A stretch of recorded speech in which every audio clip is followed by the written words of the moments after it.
Michel mountain एक बंदा था। उसने एक वो अपने जिंदगी के बारे में लिखता था। वो जिंदगी के बारे में जो कुछ स्पेसिफिकली ऑब्जर्व करता था, सारा दिन वो घूमता था और उसके बाद वो शाम को कुछ लिखता होता था। वो फ्रेंच था, तो फ्रेंच में एक टर्म है जिसको कहते हैं आसी, ASSI। सो वहां से इमर्जेंस हुई और उसका मेन, अगर फ्रेंच में उसका लिटरल मीनिंग निकालें तो उसका लिटरल मीनिंग है अटेम्प्ट। सो वहां से आपकी एसे की इमर्जेंस हुई। तो आप आज के भी अभी जो कंटेम्पररी आप बात करें ऐसे की, जो आप लिख रहे होते हो वो स्पेसिफिकली अटेम्प्ट कर रहे होते हो, आर्ग्यू कर रहे होते हो। सो जनरली स्पीकिंग आप अब स्पेसिफिकली जब आप इसको कॉम्पिटिटिव एग्जाम तक रिस्ट्रिक्ट करें या जनरली एसेस्ट की बात करें, जॉर्ज ऑरवेल की बात करें, बैकन्स के ऐसे की बात करें, बर्नार्ड रसेल पे बात करें, सो वो सारे फ्री स्टाइल ऐसे लिखा करते थे। वहां पर आपको कहीं शायद आउटलाइंस भी लिखी हुई नजर ना आए। लेकिन आप जब कॉम्पिटिटिव एग्जाम की तरफ आते हो, स्पेसिफिकली CSS की बात करें, PMS की, जुडिशरी की, सो वहां पर आपको थोड़ा सा टेक्निकल ट्रीटमेंट चाहिए होता है इंग्लिश ऐसे से रिलेटेड। सो जनरली मैं दोनों को डिग डाउन करने की कोशिश करूंगा, ताकि एक जनरल जो बंदा लिखना चाह रहा है राइटअप, उसके लिए भी इजी रहे, और जो लोग इधर CSS कॉम्पिटिटिव एग्जाम या फिर आप जुडिशरी वगैरह के लिए आना चाह रहे हैं तो वहां पर भी आपको ये चीज हेल्प आउट करे। अब जब मैंने ये बात की कि इसके लिटरल मीनिंग क्या है, लिटरल मीनिंग है टू अटेम्प्ट यानी टू आर्ग्यू। सो रजी आब्दी साहब एक बड़े फेमस मेंटोर हैं इंग्लिश एसे से रिलेटेड। 1998 के अंदर जो कॉम्पिटिटिव एग्जाम के बारे में बेसिक रिक्वायरमेंट्स FPSC की तरफ से फाइनलाइज की गई, उनमें ही was one of them. So मैंने उनसे सवाल किया बैक इन 2019। मैंने उनसे पूछा, सर मुझे तो आज पता चला है कि कोई कॉम्पिटिटिव एग्जाम के अंदर ये ऑप्शनल्स होते हैं और उसमें एक ऐसा सब्जेक्ट होता है जो शायद सबसे ज्यादा फेल होता है, तो वो इंग्लिश ऐसे है। तो आप मुझे ये बताएं कि सर इंग्लिश ऐसे होता क्या है, कि मुझे आप इसके अंदर अगर इसको एक लाइन में इसका गुर बता दें तो मेरे लिए भी आसानी हो जाएगी।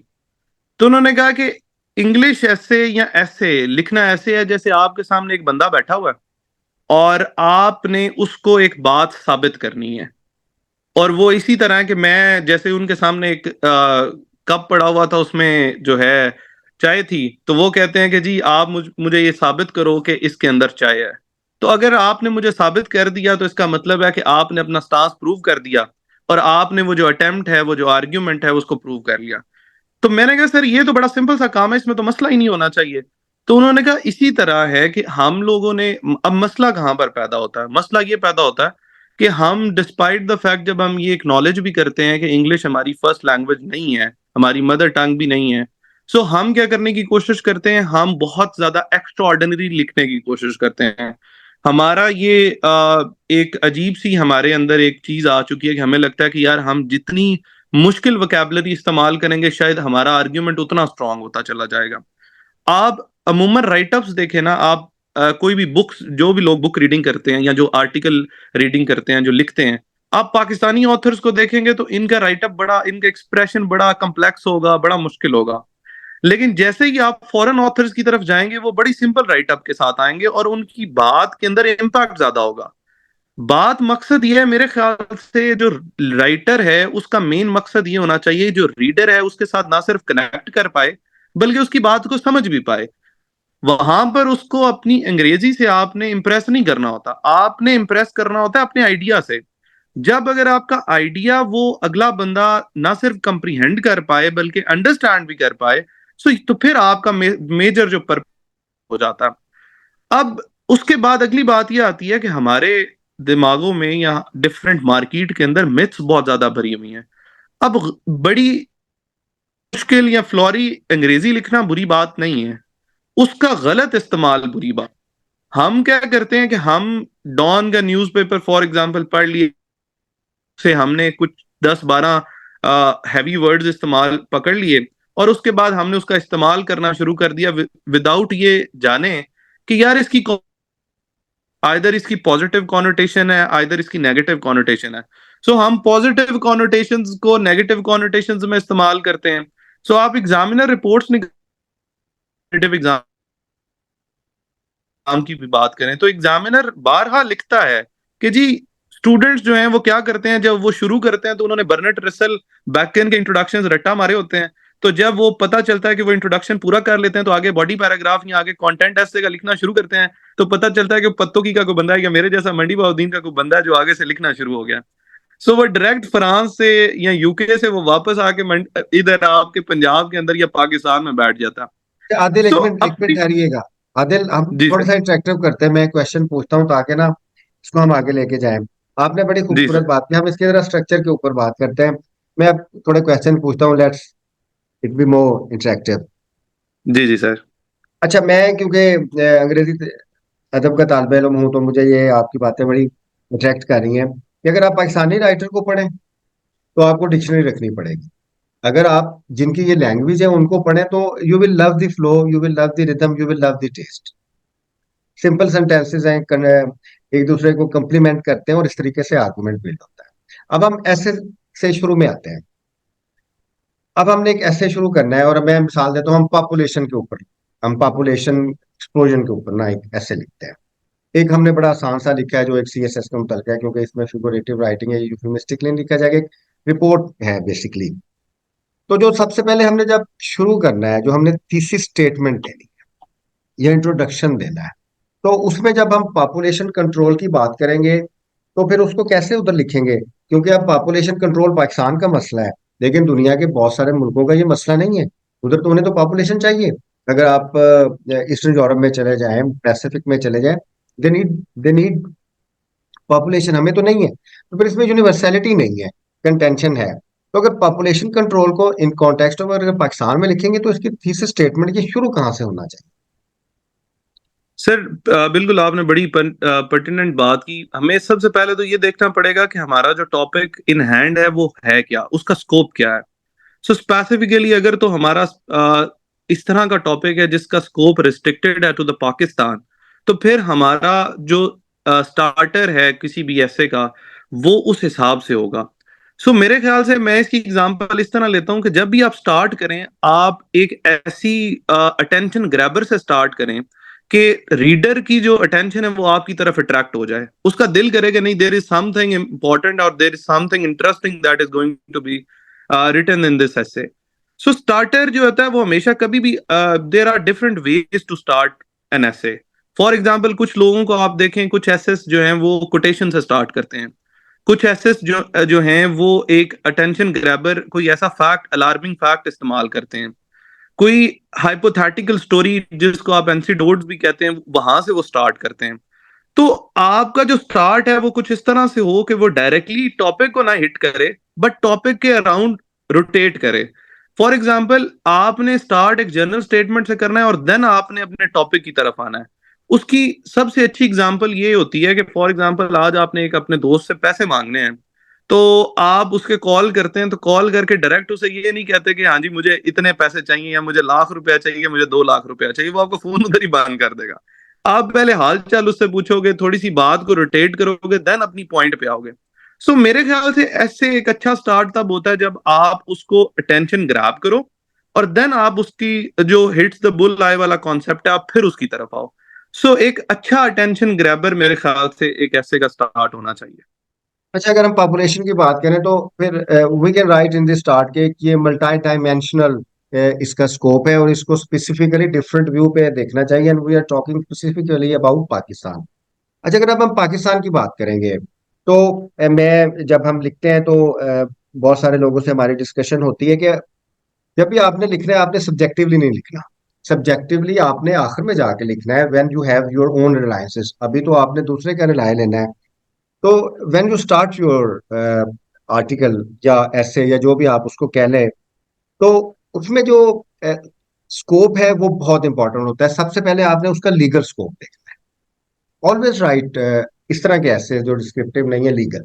और लीगल, मैं अपने इधर स्टूडेंट्स को एक चीज कहना चाहूंगा, जब हम एक लीगल बात करते हैं तो आपको वो पूरी लीगल रजीम का पता होना चाहिए कि what does constitution say, what does legislation say, what does delegated legislation say, and then what does executive legislation say, जिसमें पॉलिसीज है, सारा कुछ है। तो अगर आप पॉपुलेशन की बात करेंगे तो आपको पॉपुलेशन कंट्रोल अब आपने ढूंढना है कि इसकी लीगल रजीम क्या है।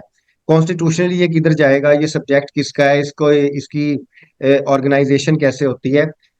गवर्नमेंट में गवर्नेंस का मॉडल बड़ा आसान है। आपको पता होना चाहिए कि पहले लेजिस्लेशन होगी, फिर उसकी इम्प्लीमेंटेशन होगी और फिर जुडिशरी में जाएगी।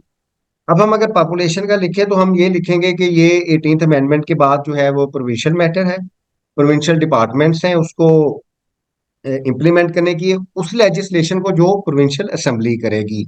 और इस तरीके से इसका एचआर आएगा, सारा कुछ आएगा। इस लिहाज से नहीं शुरू करना चाहिए सबसे पहले, वी वो टॉक अबाउट द लीगल, उसे क्या कहते हैं, chain and command of the topic. Sir इसके लिए मैंने एक फॉर्मूला डिवाइस किया है, और वो फार्मूला पेस्टल फार्मूला है। अमूमन काफी को आइडिया होता है। सो उसमें आपके डिफरेंट डायनामिक्स आते हैं।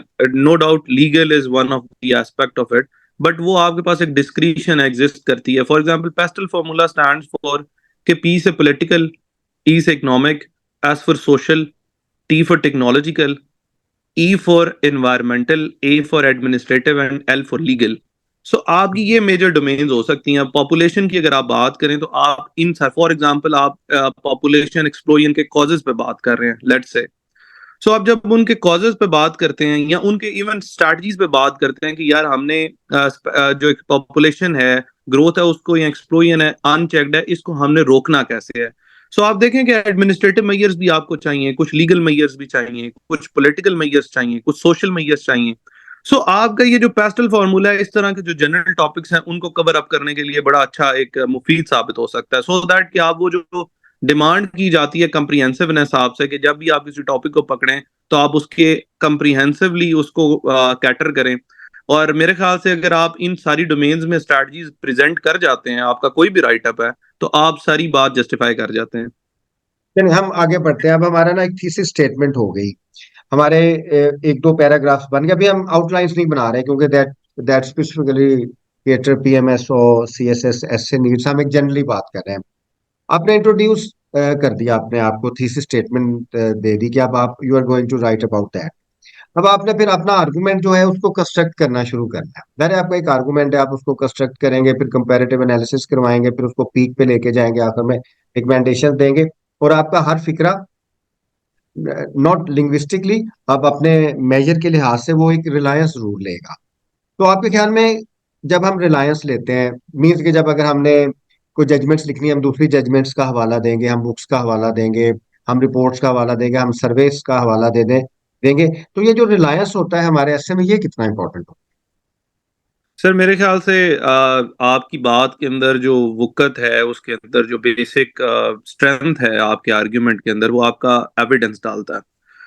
सो एक कोई भी बात आप जब आर्ग्यू करते हो, एक फॉर्मूला एग्जिस्ट करता है हार्वर्ड की तरफ से, ये दिया गया, दैट इज कॉल्ड बर्गर और सैंडविच मेथड। कोई भी पैराग्राफ आप जब पुट अप करते हो ना, सो उसके अंदर भी जब आप आर्ग्यू कर रहे होते हो, तो आप आर्ग्यू करने के बाद अपना रिलाई सपोर्टिंग आर्ग्यूमेंट्स पे भी रिलाई करते हो, लेकिन जो सबसे ज्यादा सब्सटेंशिएट करती है चीज, वो आपका एविडेंस है। यहाँ पर हम थोड़ी सी ये गलती करते हैं एज अ एस्पिरेंट भी और एज अ राइटर भी, कि हमें लगता है कि शायद फैक्ट्स ही सिर्फ एविडेंस हो सकते हैं। फैक्ट्स सिर्फ एविडेंस नहीं है। एविडेंस की सिर्फ ये एक कैटेगरी जरूर है। तो आप केस स्टडी, जैसे आपने जिक्र किया, आप केस स्टडी ले सकते हैं, आप कंपैरेटिव एनालिसिस दे सकते हैं, आप एनोलॉजी क्रिएट कर सकते हैं, आप डेली लाइफ एग्जांपल दे सकते हैं, इवन आप कोई बुक रेफर कर सकते हैं, कोई आप फैक्ट एंड फिगर दे सकते हैं। तो there are around 54 categories of evidences. मुद्दा यह है कि कोई भी बात अगर मैं कर रहा हूं तो वो मेरी बात है, लेकिन वो बात जब किसी एक रेफरेंस के साथ, एक रिलायंस के साथ जब आएगी, तो उस बात में वुक्कत आ जाएगी। और एक है। अच्छा ऐसे हो राइटअप होता ही वो है जो रिसर्च बेस्ड हो और रिसर्च बैक्ड हो। जी। अब हम ना अपना आर्गुमेंट कंस्ट्रक्ट करते हैं। पॉपुलेशन पे हम दोबारा जाते हैं, हम तीन चार टॉपिक्स की डिस्कशन करते रहेंगे, पहले डिस्क्रिप्टिव और नैरेटिव भी हम इसमें सामने लेके आएंगे। आपने तीसरी स्टेटमेंट दे दी, आपने अपना आर्गुमेंट भी बिल्ड कर दिया, उसका आपने एक हिस्टोरिकल पर्सपेक्टिव ला के उसको बिल्कुल करंट फॉर्म में ले आए, और आपने उसका एक कंपैरेटिव एनालिसिस भी करवा दिया कि पाकिस्तान में ऐसे है, इंडिया में ऐसे है। अब जैसे बांग्लादेश का मॉडल जो है पॉपुलेशन का, वो बहुत स्ट्रांग है। और उसका अगर हमने एविडेंस लिया तो जो वर्ल्ड बैंक की रिपोर्ट्स हैं, हम वो बता देते हैं कि जी इस वर्ल्ड बैंक की रिपोर्ट के मुताबिक बांग्लादेश ने ये मेजर्स लिए और उनकी आबादी कम हुई। और पाकिस्तान की आबादी के ज्यादा होने का जो हमारा रिलायंस है, वो जो हमारी आखिरी मरदमशुमारी हुई है, हम सारे उसको कोट करेंगे कि उसके मुताबिक ये है, ये हमारा बर्थ रेट है, ये इश्यूज हैं, ये रूल्स ऑफ बिजनेस हैं पॉपुलेशन डिपार्टमेंट्स के मुख्तलिफ सूबों के, ये उनकी चीजें हैं, ये इश्यूज आ रहे हैं जिस वजह से नहीं हो रहा। इब्तदाई हमने अपना आर्गुमेंट बिल्ड किया। उसके बाद जैसे ही हम आगे जाते हैं तो हम फिर कॉजेज पे आते हैं। तो कॉजेज कितनी इंपॉर्टेंट होती हैं अपने आर्गुमेंट के लिए, क्योंकि जब तक आप कॉजेज आइडेंटिफाई नहीं करेंगे फिर आप उसको कंक्लूजन की तरफ नहीं जा सकते। सर इट डिपेंड्स के मतलब आप ऐसे लिख कौन सा रहे हैं। अगर तो आप लेट से कि आप कम्पिटिटिव एग्जाम से बाहर आप एक फ्री स्टाइल राइट अप लिख रहे हैं, तो वहां पर तो आपके पास क्लियर लिवरेज है कि आप अपनी बात को जिस तरह मर्जी सब्सटेंशिएट करें, बिकॉज वहां पर जो आपके पास मेन कंट्रोल है वो आपके अपने हाथ में है, राइटर के हाथ में है कि वो क्या लिखना चाह रहा है। फॉर एग्जाम्पल मैं चाह रहा हूँ कि मैं एक आर्टिकल लिखूं पॉपुलेशन एक्सप्लोजन पे पाकिस्तान के अंदर, तो मैं जब वो लिख रहा हूँ तो फिर मेरे पास एक क्लियर लिवरेज है कि मैं पहले जिस तरह पहले मैंने सब्सटेंशिएट किया कि जी ये बढ़ रही है, तो फिर मैं जरूर कॉजेज की तरफ जाऊं। वो बहुत इंपॉर्टेंट होंगे, जब तक मैं कॉजेज नहीं दूंगा तब तक मेरी बात नहीं क्लियर होगी। इसी तरह फिर उसके वे फॉरवर्ड्स की तरफ मैं जाऊंगा। सो वो मेरा एक उस हिसाब से लिवरेज आएगा। लेकिन जैसे ही मैं कम्पिटेटिव एग्जाम या किसी ऐसे डिमांडेड टॉपिक की तरफ आता हूँ कि फॉर एग्जाम्पल आप मुझे कहते हैं कि आपने आज मुझे ये जो टॉपिक है इसके ऊपर लिख कर देना है, तो now it depends upon the topic कि वो कॉजेज डिमांड भी कर रहा है या नहीं कर रहा। सो इसकी इंपॉर्टेंस तब ही मेरे ख्याल से जो है वो रेलेवेंट और पर्टिनेंट होगी जब वो उस टॉपिक के अंदर उसकी डिमांड होगी या मैं खुद उसको पुट अप करना चाहूंगा। अगर तो उसका लिवरेज मौजूद है तो definitely causes are the most important things, क्योंकि जब तक आप कॉजेज नहीं बताओगे तब तक आपको आप उसके जो सोल्यूशन है वो प्रेजेंट ही नहीं कर पाओगे। चलिए अब हम फॉर्म के ऊपर आते हैं, सब्सटेंस और फॉर्म साथ चला के चलते हैं, हम डिक्शन की बात करते हैं जो आपने शुरू में किया। अभी हम मिडल मिडल ऑफ द ऐसे या आर्टिकल में नहीं गए। डिक्शन बहुत सिंपल होना चाहिए, सिंपल सेंटेंसेस होने चाहिए, कंप्लीमेंट्री होने चाहिए, फिर सेंटेंसेस में मिल के एक अच्छा पैराग्राफ बनना चाहिए, कोहेरेंस हो, और फिर पैराग्राफ दूसरे पैराग्राफ को लिंग्विस्टिकली भी सपोर्ट करे और जो उसका सब्सटेंटिव पार्ट है जो लिखा जा रहा है उसको भी सपोर्ट करे। ये यूज ऑफ डिक्शन के ऊपर बच्चे बहुत कंफ्यूज रहते हैं। मतलब मैंने बहुत से आर्टिकल्स पढ़े हैं जिस आर्टिकल में मुझे डिक्शनरी नहीं कंसल्ट करनी पड़ी, तो but I just love them. और बहुत से आर्टिकल्स ऐसे मुझे डिक्शनरी कंसल्ट करनी पड़ती, मैं पढ़ता ही नहीं फिर, क्योंकि वेग आइडिया आइडिया क्लियर नहीं हो रहा। जो हमारा पाकिस्तानी है बच्चा जो लिखना चाहता है, चाहे उर्दू में या चाहे अंग्रेजी में, जैसे नए शायर बनते हैं उर्दू में बड़े मुश्किल लफ्ज लेके आते हैं, अतः कि आसान लफ्ज होने चाहिए। बच्चों को ये समझाना क्यों जरूरी है कि there diction must be simple, उसमें रिदम हो, फ्लो हो, सेंटेंस मेकिंग अच्छी हो। इस पे जरा थोड़ा बताइएगा। सर मेरे ख्याल से एक अच्छा राइटअप वो राइटअप होता है, मैंने पहले भी इस बात पे बात की कि जो कि सादा हो। ऐसे समझे लिखने वाला ये समझे कि यार मैं बात कर रहा हूँ सामने वाले से और सामने वाला एक आम आदमी है। आपने हर उस बंदे, क्योंकि हमारी ऑडियंस देखें लिखने वाले की ऑडियंस बड़ी ब्रॉड होती है। अब एक बंदा लिखना चाह रहा है, वो लिखता है और लिखता वो एक ऐसे बंदे से, फॉर एग्जांपल मैं आज एक बंदे से बात करना चाह रहा हूँ जिसको फ्रेंच नहीं आती, मैं आके जितना मर्जी वैलिड आर्ग्यूमेंट दे दूं, बेशक मैं फ्रेंच में बात कर रहा हूँ उसे तो बेचारे को कुछ समझ नहीं आ रही।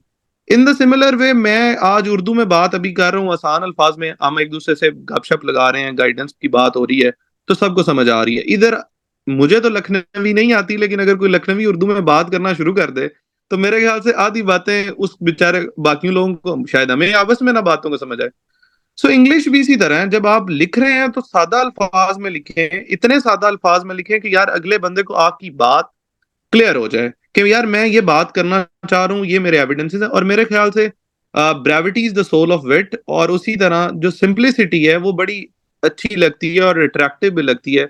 मैंने जितने अच्छे एसेस देखे हैं उन्होंने बहुत सादा अल्फाज में और बहुत अच्छे तरीके से आर्ग्यू किया, तो मेरे ख्याल से तो फ्लॉरी लैंग्वेज की तरफ आपको बिल्कुल नहीं जाना चाहिए। तो वो जैसे मेरा हमारे एक सीनियर हैं, तो जब भी वो लिखते हैं तो मुझे डिक्शनरी देखनी पड़ती है। वो ऐसे आर्केक और ऐसे ऑब्सलीट लफ्ज लेके आते हैं, वो उस वक्त की इंग्लिश लिखते हैं जब फ्रेंच से इंग्लिश इवॉल्व हो रही थी। तो मैं उन्हें अक्सर कहता हूँ कि आप इजी, हमें थोड़ा इजी करें।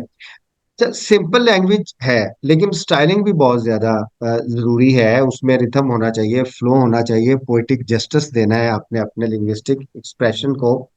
तो सादा अल्फाज में भी आप पोइटिक जस्टिस, फ्लो, रिथम लेके आ सकते हैं। यस सर, बिल्कुल लेके आ सकते हैं, वो डिपेंड करता है सर आपकी प्रैक्टिस के ऊपर। जी। देखें आप, राइटिंग मेरे ख्याल से एक आर्ट है जो कभी भी याद नहीं किया जा सकता, वो सीखा जा हाँ सकता बिल्कुल। है।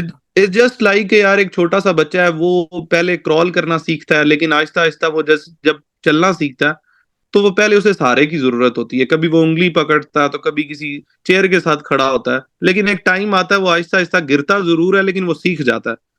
So writing is just like an art, जो कि मेरे ख्याल से बार बार प्रैक्टिस से आती है। कोई भी बंदा ये ठीक है, कुछ लोग कहते होंगे कि शायद आप ऊपर से उसका नजूल भी होता है, लेकिन मेरे ख्याल वो तो से फिक्शन राइटिंग है, वो तो expression is fiction writing. Something जो कि प्रैक्टिस से आती है। आप जितनी प्रैक्टिस करेंगे उतना आपका अच्छा एक्सप्रेशन आएगा। ये बहुत अच्छी बुक्स है।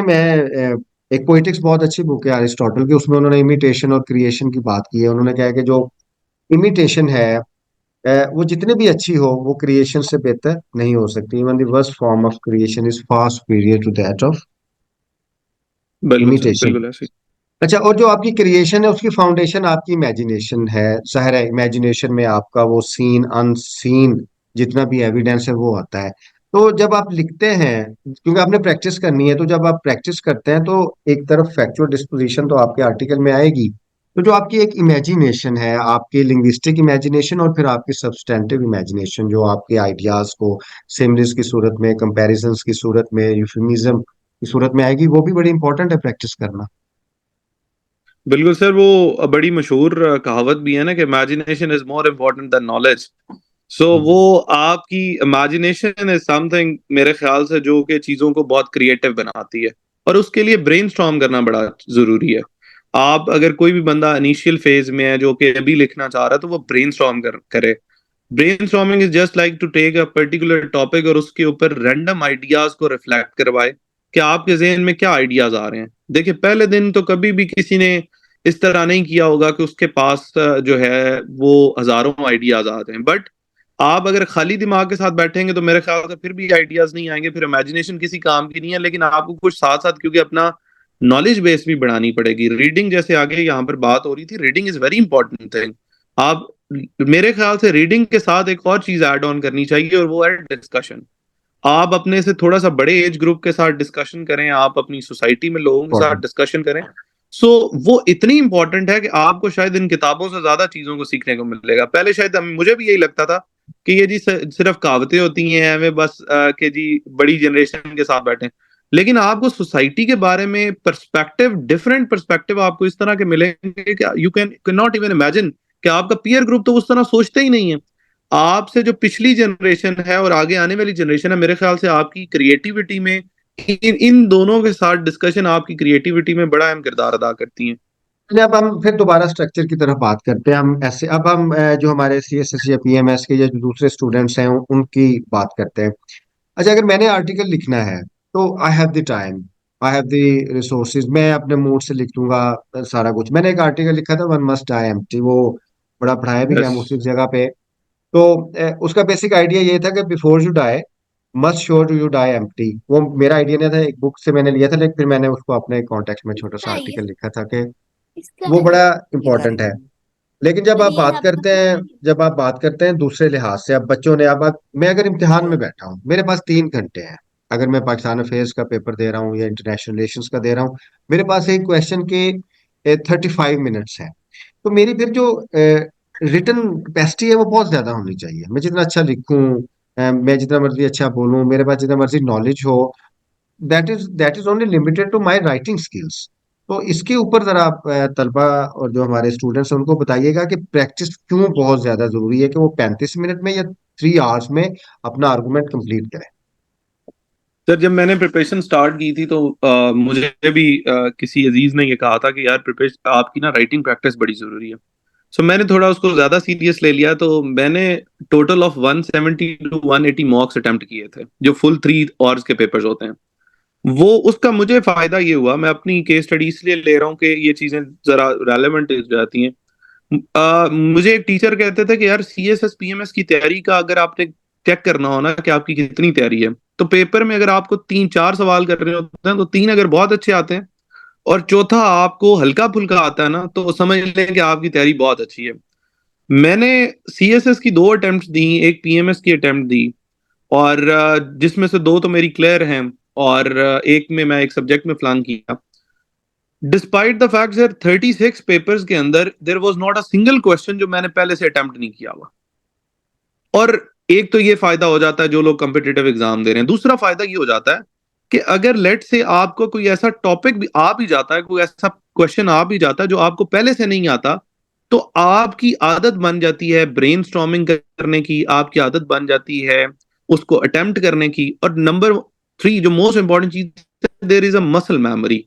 मैं हमेशा से बिलीव करता हूँ एक मसल मेमोरी है कि आपका जहन उस 35 मिनट के टाइम फ्रेम के अंदर किस तरह उस टॉपिक क्वेश्चन को पकड़ता है और किस तरह उसको आगे उसको ब्रेक करता है, ब्रेक करने के बाद कैसे अपनी बात को जस्टिफाई करता है। इन द सिमिलर वे ऐसे की बात है, आप जितनी राइटिंग प्रैक्टिस करोगे यू विल बिकम, वो practice makes a man perfect वाली बात है। और मेरे ख्याल से इन सारी चीजों के साथ हमें एक और चीज सीखने की जरूरत है, and that is specifically relevancy. जब तक हम रेलेवेंट नहीं होंगे तब तक हम चीजों को कभी कवर अप नहीं कर पाएंगे। हमें रेलेवेंट होना पड़ेगा प्रिपरेशन के दौरान भी, लेकिन हमें रेलेवेंट होना पड़ेगा लिखने के दौरान भी। एक बड़ी अजीब सी एक मिथ है कि लोग राइटिंग का ना मुकाबला करते हैं। कि मैं सर अटेम्प्ट दे रहा था सीएसएस की अभी 2023 वाली, तो मेरे साथ बिल्कुल एक फीमेल बैठी थी और वो अभी कोई आधा घंटा गुजरा था तो उन्होंने आवाज लगाई शीट। मैंने कहा यार इतना तो मतलब आसान पेपर नहीं है ना, ये इतनी लंबी सी बहुत हुआ है मेरे तेज साथ स्पीड। ना। तो वो शीट, मैंने कहा यार बड़ी बात है, मतलब मेरी राइटिंग स्पीड बहुत ज्यादा थी, उसके बावजूद मैं जाके कोई आखिरी 15 मिनट में शायद शीट की जरूरत पड़े पड़े वरना नहीं, क्योंकि वो शीट्स भी बड़ी होती हैं, 24-25 पेजेस होते हैं, that would be more than enough. अच्छा मैंने जब उनकी तरफ देखा तो वो क्या कर रही थी, दो दो लाइनें छोड़ रही थी और तीन तीन वर्ड्स पे लिखने की कोशिश, एक लाइन में तीन तीन वर्ड्स। मैंने कहा यार ये आपने चीजें, अब हो क्या रहा है, ये वजह क्या है? क्योंकि उनके जहन में एक तो बात ये है कि मैंने लेंथ लंबी करनी है और दूसरा उनकी राइटिंग प्रैक्टिस नहीं है। सो मेरे ख्याल से writing practice is the key to success in both competitive exams, बेशक वो सीएसएस दोबारा की बात दो, करें या पीएमएस की बात। दोबारा हम ऐसे की तरफ आते हैं। मैं जब देखते अच्छा, रहता हूँ मुख्तलिफ। जस्ट एक मिनट जी तारिक, मैं एक बात करना चाहूंगा यहाँ पे।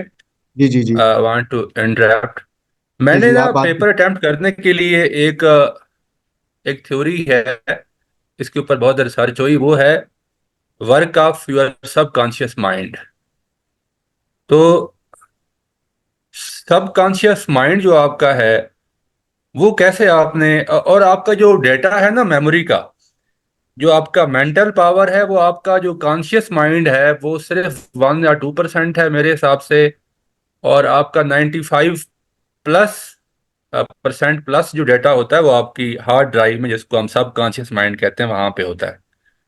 अब हम जो है ना, इस सबकॉन्शियस माइंड को अप्लाई नहीं करते। ये हमने कैसे अप्लाई करना है, मैं इसकी थोड़ी सी मिसाल देता हूँ। जो अभी आदिल बात कर रहा था, उसी को बात को मैं एक्सप्लेन करता हूँ कि जब भी आपके सामने पेपर आए सीएसएस और पीएमएस में, अक्सर ऐसा होगा कि आपके सामने ऐसे क्वेश्चन आए पड़े होंगे जो आपने उस फॉर्म में नहीं देखे होंगे जिस फॉर्म में वो पूछे गए होंगे।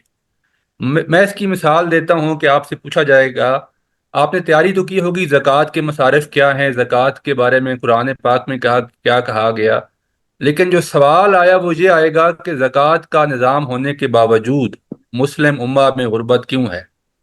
तो ये अब आपने इम्प्रोवाइज करना है अपने एग्जिस्टिंग नॉलेज को, और आपने करनी है ब्रेनस्टॉर्मिंग।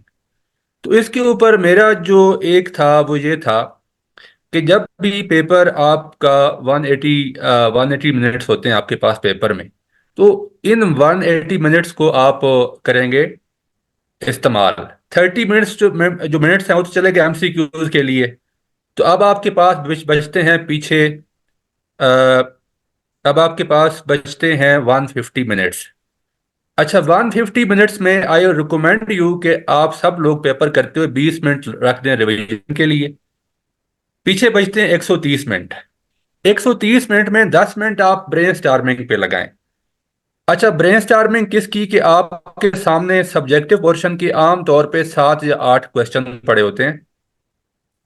आपने करना यह है कि उनमें से सिलेक्ट करने हैं 4 क्वेश्चन जो कि आपने अटेम्प्ट करने हैं, और उन 4 क्वेश्चन की जल्दी जल्दी से रफ आउटलाइन बना लें। आखिरी पेज के ऊपर, उससे आप क्वेश्चन नंबर, लेट से आपने 1 अटेम्प्ट करना है तो 1 की आउटलाइन लिख लें। क्वेश्चन नंबर 4 अटेम्प्ट करना है, उसकी आउटलाइन लिख लें। इसी तरह क्वेश्चन नंबर 6 है, 7 है, इनकी आपने आउटलाइन लिख ली। अब जब आपने पहले 10 मिनटों में ये आपने काम कर लिया तो it's like a power play. यानी आपने पहले 15 ओवर में, समझें, आपने 150 प्लस स्कोर कर लिया है। जब आप ऐसा नहीं करते तो उससे क्या होता है, आपका माइंड रिलैक्स नहीं होता। आपका माइंड हमेशा इस फियर का शिकार रहेगा कि अच्छा, मैं सवाल नंबर 1 तो अटेम्प्ट कर रहा हूं, कहीं मुझे क्वेश्चन नंबर 4 का जो डेटा मेरे माइंड में आ रहा है वो भूल ना जाए मुझे। अच्छा, इसलिए आपने जो आपके डेटा आ रहा है आपके माइंड पे, उसको आपने रफ पेज पे उतारना लाजमी है। और फिर मैं एक बात करना चाहूंगा कि डोंट रश टू राइट। आपने बिल्कुल भी रश नहीं करना, और always prefer quantity, always prefer quality plus relevance to quantity. आप देखिए, एग्जामिनर जो है ना, वो बहुत ज्यादा पेपर चेक कर चुके होते हैं, उनको हर एक बंदे का पता होता है। उन्हें इतने पेपर चेक किए होते हैं, वो जज कर लेते हैं कि किस बंदे के अंदर कितना पानी है। तो रेलेवेंस और क्वालिटी के ऊपर कंप्रोमाइज ना करें। आप ये ना करें कि जी मैंने 7 पेजेस लिखने हैं, 8 पेजेस लिखने हैं, जो भी लिखें रेलेवेंट लिखें। अच्छा, 10 मिनट आपने जब ये लगा लिए, अब आप पहले अटेम्प्ट करेंगे वो क्वेश्चन जो आपको ज्यादा अच्छे तरीके से आता है। अच्छा, वो अटेम्प्ट करते हुए आपका माइंड आपको, हो सकता है आपका सबकॉन्शियस माइंड आपको क्वेश्चन नंबर 4 की आउटलाइन बता रहा हो कि अच्छा, मैंने वो पॉइंट नहीं लिखा क्वेश्चन नंबर 4 में। आप उसी टाइम अपना पेज उल्टाएं और अपने रफ पेज वाले उस पे जाएं और उसमें वो पॉइंट ऐड कर दें। अच्छा, फिर कुछ लिखेंगे, आपके माइंड में क्वेश्चन नंबर 7 का कोई पॉइंट आ जाएगा, तो उसको वो कर लें। इससे 2-3 फायदे होंगे। It's how your subconscious mind will come in to play to help you. और सेकंड ये है कि आपका माइंड रिलैक्स हो जाएगा और आपको ये चांस नहीं रहेगा कि आप कोई चीज़ भूल गए हैं। तो ये जो चीज़ है ये बहुत ज़्यादा आपको हेल्प करती है। और अच्छा, अब आपने 10 मिनट जो निकाले, आप पीछे बचते हैं आपके पास 120 मिनट्स। इट मीन्स कि आपने 4 सवाल अटेम्प्ट करने हैं, तो आपने हर क्वेश्चन को देना है 30 minute. I would recommend again कि 2 मिनट फिर आप दें उसकी ब्रेन स्टार्मिंग के ऊपर, उसको आउटलाइन उसकी सही करने में, उसको मजीद सोचने में, और 28 मिनट में आपने सवाल लिखना है।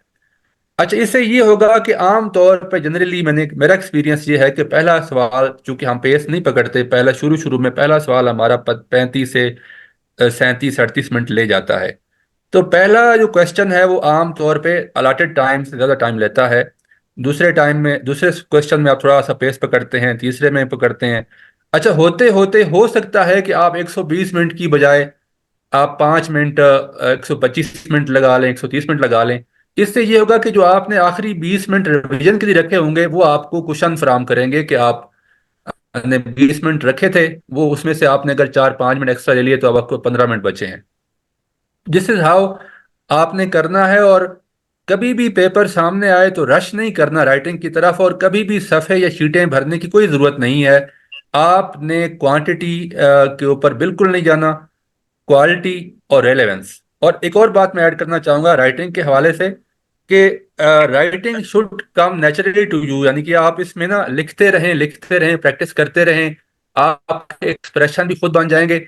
एक तरीकाकार है, उसको कहते हैं ट्रायल एंड एरर। आप बहुत सारी चीज़ें जो है ना वो गैर महसूस तरीके से सीखते हैं, मतलब आपको एहसास ही नहीं होता और आपकी इम्प्रूवमेंट हो रही होती है। तो कीप ऑन राइटिंग। और इस तरीके से मेरा जो एक्सपीरियंस है, अगर आप पेपर अटेम्प्ट करेंगे तो आपको आपका पेपर की प्रेजेंटेशन भी अच्छी होगी, आपकी हैंडराइटिंग भी अच्छी रहेगी, और आपकी क्वालिटी भी मेंटेन रहेगी। चलिए, अदरियाज क्योंकि अब हमारा 25 मिनट रह गए, हमने 11 बजे इसको ऑफ करना है, तो अब हम आर्टिकल के, एस्से के, रिपोर्ट राइटिंग के दरमियान में पहुंच गए हैं। हमने थीसिस स्टेटमेंट्स दी, हमने अपना आर्गुमेंट बिल्ड किया, हमने उसका एविडेंस दिया, और अब हम मिड ऑफ द आर्टिकल आ गए, मिड ऑफ द एसे आ गए। हमारा जो इब्तिदाई पार्ट है इंट्रोडक्टरी के बाद वो खत्म हो गया। जब हम मिडल में आते हैं तो कंपैरेटिव एनालिसिस कहते हैं आपको करना चाहिए, जो भी आपकी थीसिस स्टेटमेंट है, ताकि आपका जो आर्गुमेंट जिसको आप लेके आ रहे हैं कि पाकिस्तान के लिए अगर पॉपुलेशन जो है वो कंट्रोल जरूरी है, तो comparative analysis in the mid of the article, in the mid of the essay क्या जरूरी है। और मिडल में आपको लोग जो हमारे राइटर्स होते हैं वो उसको एक्सपेंड कर देते हैं, फिर उनसे कंक्लूड नहीं होता। तो एक आर्गुमेंट की एक्सपेंशन कितनी होनी चाहिए? सर मेरे ख्याल से तो एक्सपेंशन इतनी होनी चाहिए जितनी हम उसको कवर कर सकते हैं। वही सर वो बड़ी बात रेलेवेंट है कि उतने पाँव फैलाने चाहिए जितनी आपकी चादर हो। तो वो आपकी बात बिल्कुल पर्टिनेंट है कि वो बात फैल तो जाती है लेकिन फिर कवर नहीं हो रही होती। सो वो कंक्लूजन बड़ा इंपॉर्टेंट होता है। सो मेरे ख्याल से अगर तो आप फिर दोबारा से हमें डिफरेंस क्रिएट करना पड़ेगा फ्री स्टाइल राइटिंग में। अगर आप फ्री स्टाइल राइटिंग कर रहे हैं, आप किसी एडिटोरियल के लिए लिख रहे हैं, किसी मैगजीन के लिए लिख रहे हैं, तो फिर वो मैटर नहीं करता। फिर तो डेफिनेटली आप उसको अगर अच्छा कंक्लूड नहीं भी करेंगे तो ज्यादा से ज्यादा लोग ये क्रिटिसाइज करेंगे कि यार इस बंदे ने अच्छा कंक्लूड नहीं किया। लेकिन जब आप ऐसे की बात करते हैं, चूंकि हम साथ साथ कम्पिटेटिव एग्जाम की भी बात कर रहे हैं, सो वहां पर बड़ा इंपॉर्टेंट हो जाता है उसको कंक्लूड करना। सो जैसे मैंने पहले अर्ज की कि वहां पर तो स्कोप ऑलरेडी डिफाइंड होता है, तो ऐसे सिनेरियो के अंदर कंपैरेटिव एनालिसिस को दरमियान में लिखना ठीक नहीं है। अगर तो आप एक आर्टिकल राइटिंग ओपन स्कोप के साथ कर रहे हैं तो वहां पर जरूर कंपैरेटिव एनालिसिस किया जा सकता है। फॉर एग्जाम्पल जहां पर स्कोप डिटर्मिन्ड नहीं था, आपने खुद स्कोप को डिटर्मिन किया, आप एक आर्टिकल राइटिंग कर रहे हैं, आपने ये बात साबित कर दी कि यार ये कॉजेज हैं, ये सोल्यूशंस हैं। अब आप कुछ अच्छी केस स्टडीज उठाना चाहते हैं, आप एक कंपैरेटिव एनालिसिस बिल्ड करना चाहते हैं, तो वहां पर आप जरूर कर सकते हैं। लेकिन अगर आप जब एकेडमिक एसेज की बात करें या फिर जो CSS PMS के एसेज है वहां पर बात करें, तो इन केस स्टडीज को आप सिर्फ और सिर्फ एज एन एविडेंस इस्तेमाल कर सकते हो इन द आर्ग्यूमेंट। जब आप बॉडी पैराग्राफ बना रहे हो, जब आप एक बर्गर मेथड का इस्तेमाल कर रहे हो, तो उसमें सपोर्टिंग आर्ग्यूमेंट्स के बाद एक एविडेंस के तौर पे आप केस स्टडी ले सकते हो। लेकिन अगर उधर बात की जाए तो आप फिर मैक्सिमम आप लेट से आप पॉपुलेशन पे लिख रहे हैं, आप जनरल फ्री स्टाइल राइटिंग में लिख रहे हैं, तो आप एक मैक्सिमम या दो आप ज्यादा से ज्यादा केस स्टडीज उठाएं, एक मॉडल उठा लें, और उसको मेरे ख्याल से उसी बात को कोई अच्छा मॉडल के साथ अपनी बात को सब्सटेंशिएट करके उसको अप्लाई करने की तरफ आए, चलिए सो एक एक दैट कि मिनट उसको प्रॉपरली कंक्लूड किया जा सके। एक मिनट अगर इधर ठहरिएगा। देखिए, अगर मैंने मॉडल स्टडी किया हुआ है तो then I will be able to write. अगर मैंने मॉडल स्टडी नहीं किया हुआ, मेरे पास नॉलेज नहीं है, फिर भी मेरे पास ज़ाहिर है लिंग्विस्टिक एक्सप्रेशन है, मेरी इमेजिनेशन है, मैंने कुछ ना कुछ तो लिखना है।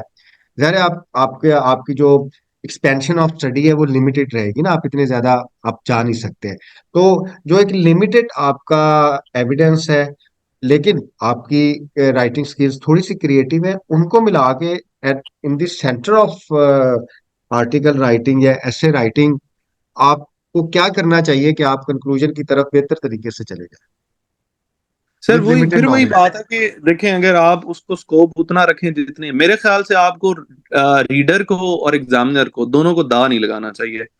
जितनी यस। आपकी वो बेसिक नॉलेज है ना, आप उधर तक रहें। पढ़ने वाला बड़ा समझदार है, एग्जामिनर उससे बड़ा समझदार है। सो वो आपके पास जो नॉलेज है, आप उसी हद तक उसकी स्कोप को मेंटेन करके अपनी बात को जस्टिफाई करें। आप जो लिंगुअल एक्सप्रेशन है या आपके पास जो आर्टिस्टिक आपके पास एक्सप्रेशन है, उससे आप ज्यादा देर उसको जो है वो उसके अंदर अंधेरे में नहीं रख पाएंगे। डेफिनेटली ये आपकी वो जो वेग नॉलेज है या गैप है वो बिल्कुल क्लियर हो जाएगा। गैप्स आ जाएंगे। अच्छा, इसमें हम इस तरह तरीके से डिटरमिन करते हैं, we are in the middle of the एसे।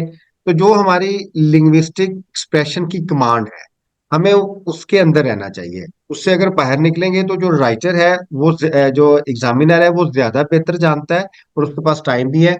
वो जो आपका एक एक्सपेंडेड लिंग्विस्टिक एक्सप्रेशन है उसको पकड़ लेगा, क्योंकि उसमें क्रैक्स आ जाएंगे, उसमें एडजेक्टिव कहीं और जाके लगेगा, उसमें फिर एडवर्ब ठीक नहीं लगेगा, मुश्किल से मुश्किल होता जाएगा। क्योंकि एक्स्ट्रा पोजीशन आपने नहीं करनी, जॉन डन नहीं आपने उधर जाके बन जाना। और फिर जो आपका नॉलेज है, जो सब्सटेंटिव नॉलेज है, वो भी आपके पास अगर एश्योरेंस है, नॉलेज में जो फैक्ट्स हैं उनकी तो एश्योरेंस बहुत ज्यादा जरूरी है। उसके अलावा बाद जो आपके रिलायंसेस हैं वो भी बड़े रैशनल किस्म के होने चाहिए। अच्छा, अब हम नीचे आते हैं। हमने मिडल में एक्सपेंशन नहीं देनी है, अपने आर्गुमेंट को अपने प्रीसाइज स्ट्रक्चरलाइज करके लेके आना है।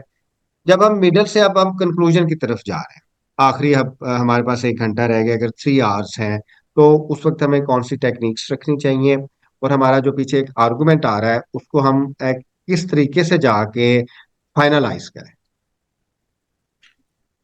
सर मेरे ख्याल से इसको एक फनल मेथड के साथ आप लेके चल सकते हैं पूरी की पूरी। जब आप ऐसे की बात कर रहे हैं, एक 3 घंटे का आपने ऐसे लिखना है, तो इसको एक फनल के तौर पर लेकर चलें।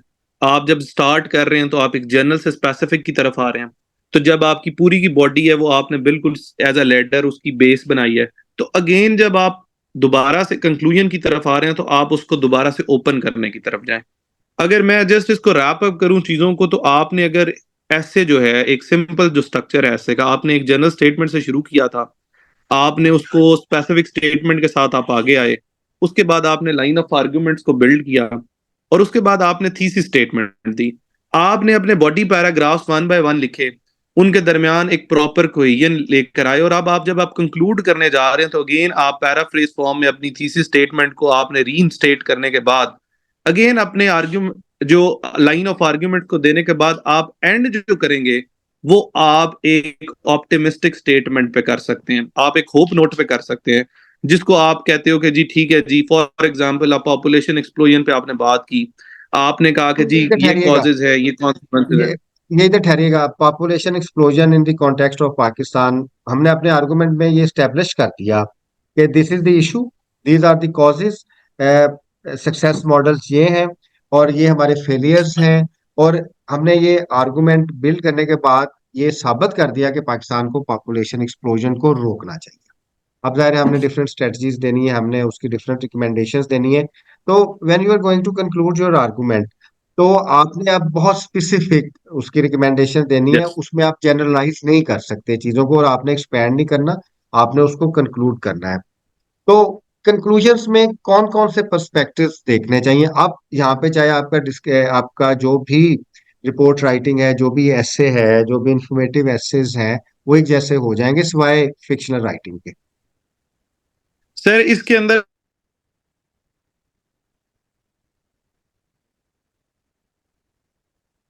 बेसिक मानना है कि आपको कंक्लूजन में कुछ नया नहीं ऐड, जो चीजें आपने की हैं उसको आप कंक्लूड करने की तरफ आए। हाँ, आप एक छोटी सी एडिशन जरूर ये कर सकते हैं कि एंड पे आप एक ऐसी होप दे दें कि यार जो मैंने स्ट्रैटेजीज या प्रेजेंट की हैं या मैंने जो सॉल्यूशंस प्रेजेंट किए हैं उनमें नो डाउट हर्डल्स भी होंगे, उसके अंदर डिफरेंट इश्यूज भी होंगे, बट ये है कि अगर हम इनको प्रॉपरली इंप्लीमेंट करें तो हमारे पास एक वो रिफ्लेक्शन जरूर है कि थिंग्स विल गेट बेटर। सो यहां फिर पर मेरे ख्याल से एक अच्छा अभी हम इसी पॉपुलेशन को कहते हैं, पॉपुलेशन कंट्रोल पे कर लेते हैं। वैसे मेरे जहन में पता नहीं क्यों आज पॉपुलेशन कंट्रोल आ गया बात करते हुए। अच्छा, अब मैं आपको कहता हूँ कि हमने एक थीसिस लिख दिया, हमने एक आर्टिकल लिख दिया, हमने एक रिपोर्ट लिख दी, हमारे 2.5 घंटे लग गए, we have half an hour. तो अगर आपने पॉपुलेशन को कंट्रोल करना है, if you ask me this specifically, तो आई वुड से कि मुझे या हमें अच्छी लेजिस्लेशन चाहिए। अगर आप प्रोविंशियल डिपार्टमेंट्स में जाएं और अगर आप पॉपुलेशन कंट्रोल को देखें, उनकी इनेक्टमेंट्स देखें, तो हमारे पास अच्छी लेजिस्लेशन नहीं है। जैसे ही हमारे पास अच्छी लेजिस्लेशन आएगी, क्योंकि गवर्नेंस के 3 पिलर्स हैं, उसमें लेजिस्लेशन से ये शुरू होगा। फिर हमने इम्प्लीमेंटेशन की तरफ जाना है कि कैपेसिटी कितनी है हमारी ऑर्गेनाइजेशंस की, एचआर की कैपेसिटी कितनी है, एडमिनिस्ट्रेटिव रिफॉर्म्स कितनी चाहिए, एचआर रिफॉर्म्स कितनी चाहिए, सिविल सर्विसेज रिफॉर्म्स कितनी चाहिए। जब हमने इम्प्लीमेंटेशन करना है, अभी आप जॉब में जब आएंगे, सबसे ज्यादा जो हमें प्रॉब्लम आता है, हमारे पास फिनेंसिस नहीं है। वी डोंट हैव फिनेंसिस, क्योंकि इम्प्लीमेंटेशन लेजिस्लेशन होगी, अब हमारे पास फिनेंसिस नहीं है। हम जनरेट करेंगे पैसे, फिर हम बताएंगे। When you come to population, तो it is not like that कि मैं आपसे कहूं तो आप बाहर जाएं तो लोगों को कहें जी कि 2 से ज्यादा बच्चे नहीं होने चाहिए, 3 से ज्यादा बच्चे नहीं होने चाहिए। It's a cultural and social change. You have to you have to tell to the people, you have to convince them. उसमें फिर आपकी लोकल बॉडीज के इदारे हैं, सोशल आपके इंस्टीट्यूशंस हैं, उनका काम आएगा सारा कुछ।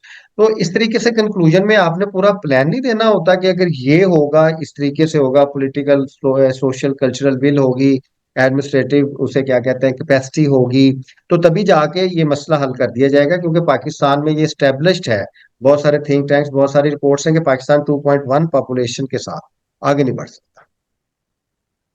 सर बेसिकली ये है कि अगर तो आप अगेन फ्री स्टाइल राइटिंग कर रहे हैं या फिर आप कोई आर्टिकल लिख रहे जी हैं जी। तो वहां पर आप ये कर सकते हैं, वहां पर कोई कदगन नहीं है, कोई उसके ऊपर नहीं है। बट जब आप 3 घंटे का सीएसएस पीएमएस का ऐसे लिख रहे हैं तो वहां पर आप ये नहीं कर सकते, आपको फिर कंक्लूजन में वही चीज रीफ्रेज करनी पड़ेगी, रीजनरेट करनी पड़ेगी जो डिबेट आपने क्लोज कर दिया ऐसे के अंदर, तो आप वहां पर कुछ नया जनरेट नहीं कर सकते। एग्जैक्टली। तो ये थोड़ा सा इसके अंदर डिफरेंस आता है। चलें चलें, बहुत शुक्रिया। आज हमारा वैसे ही हमने एक ओरिएंटेशन देनी थी, हम मंडे से इंशाल्लाह शुरू करेंगे हमारी कोशिश होगी कि 3-4 लेक्चर्स दिए जाएं, 20-25-30 अच्छे लेक्चर्स हो जाएं जिसमें एसएस के साथ बहुत सारी चीजें कवर हो जाएंगी। और मंडे को इंशाल्लाह we will be talking about constitution of Pakistan. हम जो एक्सपर्ट्स हैं हमारी रिपब्लिक पॉलिसी के साथ, ये जो दूसरे हैं उनको इनवाइट करेंगे, ओरिएंटेशंस देंगे। बाकी ये जो हमारा प्रोग्राम है ये सीएसएस या पीएमएस स्पेसिफिक नहीं है। हम ये चाहते हैं कि जो एक रिपब्लिक पॉलिसी के साथ मैं काम कर रहा हूँ, जो हमारी रिसर्चेज है, हमारी नॉलेज है, उसकी डिसेमिनेशन हो और वो आपको फायदा आएगा। शायद कंपेटिटिव एग्जाम के लिए मुझे लिखने की इतनी जरूरत नहीं थी, जब मैंने सिविल सर्विसेज ज्वाइन की फिर मुझे बहुत ज्यादा जरूरत हुई, क्योंकि मुझे रोजाना लिखना पड़ता है, प्रेजेंटेशन देनी पड़ती है, बात करनी पड़ती है। तो ये एक स्किल जो है, इसको आपने इसलिए नहीं सीखना कि मैंने सीएसएस करना है या पीएमएस करना है या मैंने जुडिशरी में जाना है या मैंने अच्छा लॉयर बनना है, या जो ये आपको हर जगह हर कदम पे इसकी जरूरत आएगी। और ये जो वो आपके एक फाउंडेशनल पर्सनैलिटी डेवलपमेंट का बेहतरीन असासा होगी। आदर याद आपका बहुत शुक्रिया, आपने टाइम निकाला और बड़ा अच्छा लगा। इंशाल्लाह फिर मंडे को फिर सर हम। आप सर आपका बड़ा शुक्रिया, आपने बड़ा अच्छा एक इनिशिएटिव लिया। यकीन करें मतलब आपने उस दिन ये चीज़ बताई और दिल से बड़ी खुशी हुई कि लोगों की फलाह के लिए कुछ हो रहा है। और इसमें डेफिनेटली ना सिर्फ सीएसएस पीएमएस के एस्पिरेंट्स को फायदा होगा, बल्कि बाकी लोगों के अंदर भी एक डिबेट का वो जो कॉन्सेप्ट है वो आएगा। मेरे ख्याल से पाकिस्तान के अंदर अगर डिबेट करने का, डिफरेंस ऑफ ओपिनियन का ये एक कल्चर डेवलप हो जाए तो हमारे आधे से ज्यादा मसले वैसे ही हल हो जाए। तो इसके लिए आपको अप्रिशिएट करना चाहिए, डेफिनेटली बड़ा अच्छा स्टेप है आपकी तरफ से। अच्छा, इसमें क्योंकि क्योंकि इसमें ना हम दोस्तों ने मिलकर ना हमारी 20 से 25 रिसर्चेज हैं ह्यूमन राइट्स के ऊपर, इकोनॉमी की हैं, टैक्सेशन की, रिफॉर्म्स की हैं एक्चुअली ना। तो वो अगर पढ़ी जाएंगी तो फेडरलिज्म की है, फेडरलिज्म के ऊपर हमने बड़ा काम किया। अगर आप republicpolicy.com पे जाएं तो उधर हमारा एक काम है। लेकिन जो भी आपने करना है आपको लिखना पड़ना है, आपको बिल्कुल लिखना सर। पड़ेगा। जो जो मर्जी का है, एट द एज ऑफ 10, 20, 30, 40, 50, 60, लिखना बहुत ज्यादा जरूरी है। और अभी भी जो दुनिया की 10 बेहतरीन स्किल्स हैं, में जो टॉप पे स्किल है वो भी राइटिंग है, इफ यू कैन। अच्छा, मैं थोड़ा सा ना आदिल आपको ये कहता हूँ, हमारे ये जो थिंक टैंक है इसमें बहुत से टेक्निकल लोग हैं जो जो हमारे ई पेपर्स को, रिसर्चेस को, डिजाइनिंग को मैनेज करते हैं, एडिटिंग करते हैं, सारा कुछ। They have all the skills, लेकिन वो एक लाइन नहीं लिख सकते। और जब वो लाइन नहीं लिखते तो मैं मुझे उस वक्त पता चलता है कि ये लिखना बहुत ज्यादा जरूरी है। अगर आपने यूट्यूब में जाना है या ऐसे लिखना है या कोई रेफरेंस देना है तो आपने डिस्क्रिप्शन लिखनी है ना किसी चीज की। तो अगर मेरा एक एडिटर है, बिल्कुल ऐसे।